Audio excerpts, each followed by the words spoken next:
사랑하는 성도 여러분, 한 주간도 말씀 안에 거하고 계시는지요? 오늘은 지난 4월 12일 주일에 주셨던 사도행전 20장 15절부터 24절을 통한 달려가야 할 길에 대한 특징이란 제목의 말씀을 묵상해 보고자 합니다.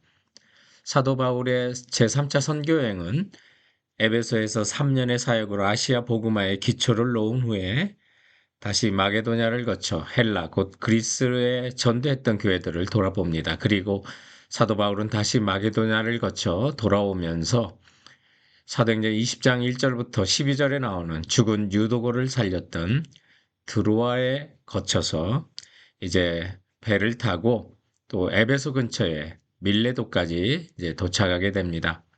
오늘은 이 밀레도에서 일어난 사도 바울과 또 에베소에서 불러온 장로들과의 눈물겨운 이제 그 만남 속에 사도 바울의 이제 최후의 진술과 또는 이제 죽음을 앞둔 최후의 설교와 같은 각오를 이제 들어보면서 오늘 사도 바울을 통해서 그가 소명에 따라 하나님 나라를 위해서 복음 들고 달려갔던 정말 그 소명의 그 길, 저희들도 한번 따라가 보고자 하는 것입니다. 달려가야 할 길에 대한 그 특징, 본문이 가르치는 첫 번째 교훈이 있다면 모든 겸손과 눈물의 길이었다는 겁니다.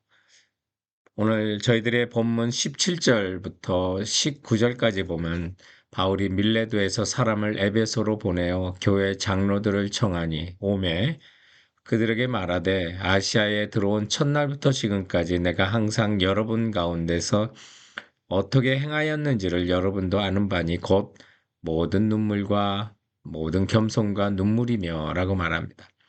사도 바울은 자신이 달려간 길을 모든 겸손과 눈물이라고 고백합니다. 위대한 꿈이나 위대한 소명은 희생 없이 성취된 것이 없을 것입니다.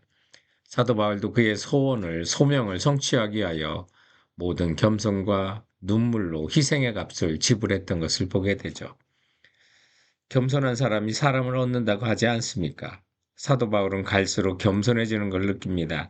사도 바울은 다메섹에서 예수님을 만나 맨 마지막에 사도가 되어서 AD 56년경에 쓰여진 고린도전서 15장 9절 말씀을 보면 나는 사도 중에 지극히 작은 자다라고 말합니다. 그런데 그로부터 6, 7년 후인 에베소서 3장 8절에서는 모든 성도 중에 지극히 작은 자보다 더 작은 나에게라고 자신을 성도 중에서 저 작고 더 작은 자라고 표현하고요.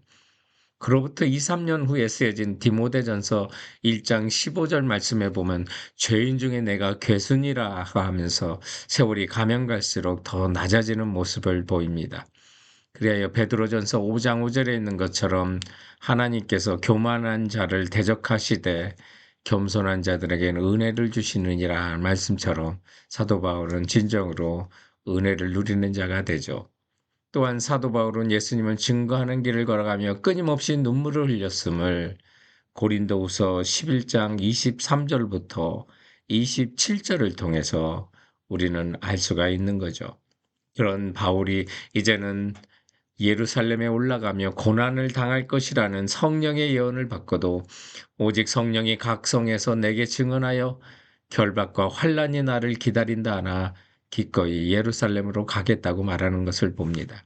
성도 여러분, 하나님이 부르신 소명의 길, 그 길을 달려가는 데는 진실로 희생이 필요합니다. 그리하여 겸손과 눈물의 순종에는 아름다운 영혼의 열매, 주님이 주시는 은혜의 열매들이 맺혀지게 되는 것을 믿고 나가시기 바랍니다.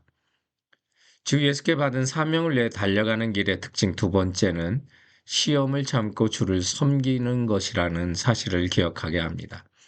사도 바울은 19절 이하에 유대인의 관계로 말미암아 당한 시험을 참고 주를 섬긴 것과 유익한 것은 무엇이든지 공중 앞에서나 각 집에서나 거리낌 없이 유대인에게나 헬라인에게나 하나님께 대한 회개와 우리 주 예수 그리스도에 대한 믿음을 증언했다고 고백합니다. 우리가 고난과 희생을 당할 때도 일회성의 고난이나 희생이라면 한 번만 꾹 참으면 그만이죠. 그런데 정말 힘든 것은 끝나지 않을 것 같은 고난을 계속 당하는 데 있습니다. 19절에 보면 사도 바울은 유대인의 관계로 말미암아 시험을 참고 주를 섬긴 것이라고 고백하지 않습니까? 무엇 때문에 이런 견디는 인내가 필요합니까? 영혼들을 사랑하기 때문에 그렇습니다. 주님을 사랑하기 때문에 계속해서 인내하고 주를 섬기는 거죠. 19절에 사도 바울이 주를 섬겼다고 하는, 주를 섬긴다는 표현은 둘료라고 하는 단어입니다. 그런데 이 단어는 둘로스라고 하는 종이라고 하는 단어의 동사형입니다. 즉 사도 바울은 여기서 섬긴다는 것은 늘 주님의 종으로 인식하고 살았다는 것을 말하죠. 그래서 그는 오직 주님의 종으로 주님만을 섬기며 소명의 길을 걸어갔던 것입니다. 우리가 소명을 받았다고 다 선교지에 가야 하는 것은 아니죠. 소명이라는 책의 저자 오스기니스는 소명에는 1차적 소명과 2차적 소명이 있다고 말하면서 1차적 소명은 우리가 구원받은 후에 우리의 일과 시간, 재능으로 주님을 섬기기 시작하는 일이고요.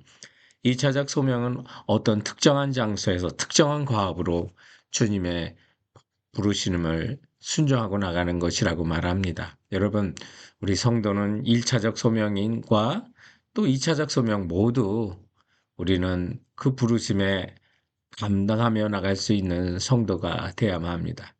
그 모든 부르심에는 정말 우리가 많은 부분에서 시험을 참고 하나님의 종으로 주님을 섬기며 달려가야 하는 길이라는 사실 기억하는 성도들 되시기 바랍니다. 하나님의 부르심을 받들어 달려가는 그 길에 본문이 가르친 세 번째 교훈은 성령에 매여 달려가야 할 길이라는 것입니다. 본문에 보면 사도 바울이 가는 길을 우리도 따라가기에 겁나는 바울의 고백이 나옵니다. 22절부터 24절에 보면 보라 이제 나는 성령에 매여 예루살렘으로 가는데 거기서 무슨 일을 당할는지 알지 못하노라. 오직 성령이 각 성에서 내게 증언하여 결박과 환란이 나를 기다린다 하시나 내가 달려갈 길과 주 예수께 받은 사명 곧 하나님의 은혜의 복음을 증언하는 일을 마치려 하면은 나의 생명조차 조금도 귀한 것으로 여기지 아니하노라라고 하는데 우리가 과연 이런 길까지 따라갈 수 있을까요? 사도 바울은 어떻게 생명조차 조금 더 귀한 것으로 여기지 않고 그 길을 달려갔을까요? 22절에 그 비결을 알려줍니다. 성령에 매여서라고요. 성령님은 예수님과 같이 우리도 부활하게 될 것이라는 사실을 알려주는 보증이 되시는 분이기도 합니다. 예수 그리스도는 부활하시며 우리 부활의 첫 열매가 되셨지요. 또한 이 우리의 부활을 확신할 수 있도록 영원한 삶에 대한 확신을 갖도록 보증으로 성령을 보내주신 것입니다. 그래서 우리는 성령님과 사귀고 순종하며 성령에 매이고 성령 충만하면 우리도 이 세상에서 담대히 부활의 삶을 살 수가 있는 것이죠.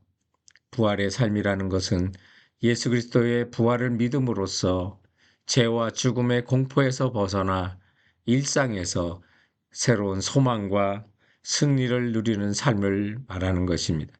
그것은 단순히 육체가 다시 살아나는 것을 넘어 내 심령이 새롭게 변화를 받아 하나님의 통치를 받으며 영원한 생명을 지금 이곳에서 살아내는 것을 의미하게 되는 것이죠.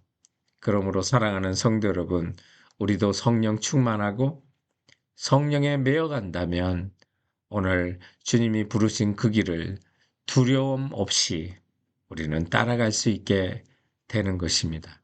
그러므로 예수님도 걸으셨던 그 길, 그리고 그 길을 따라 다시 그 길을 걸으셨던 사도 바울의 그 길을 우리도 달려갈 수 있게 되는 것입니다. 우리 모두가 성령의 충만함과 성령에 매여 내가 달려갈 길과 주 예수께 받은 사명, 곧 하나님의 은혜의 복음을 증언하는 일을 마치려 하면은 나의 생명조차 조금도 귀한 것으로 여기지 아니합니다라고 우리 모두도 고백하며 그 길을 달려가는 성도들 되시길 주님의 이름으로 축원드립니다. 사랑하는 성도 여러분, 그럼 이번 한 주간도 주께서 주신 말씀으로 승리하세요.